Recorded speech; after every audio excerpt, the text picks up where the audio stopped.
tips on how to sell your pocket bike. So here I'm gonna just give you a few pointers to help you make the most money out of your investment or get some of that money back depending on how much you spent on it.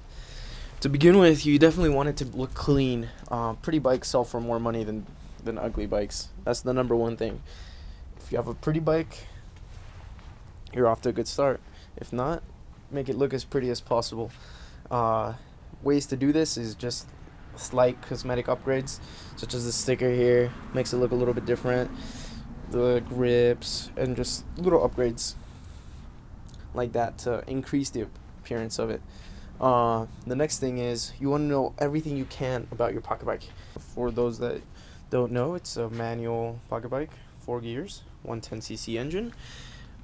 See, knowing things about your pocket bike is definitely the first thing to do when trying to sell it, because you want to know more than the buyer, so that if he asks questions, you can give him confidence in what he's buying. Whether you've done to it anything or not, you want to know everything it has. On this one, I've done everything that it has to it, so I'll briefly go over some of the highlights. Basically, you want to point out the good and downplay the bad. So an example of that would be, it has this really nice sticker, but it's missing these two pieces here. However, it has an aftermarket exhaust tip and custom painted exhaust and headers is how you would play that off. And then another thing, this thing is loose down here, but that's just because a screw's missing.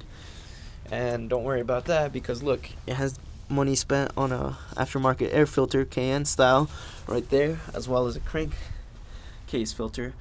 And also it has a uranium spark plug in it to be able to burn the most fuel possible. So see, when you're talking to a buyer, you'll point out the negatives really easily and plainly, but make sure to follow with tons of positives right after that. Furthermore, on this bike, you can see that it's really clean.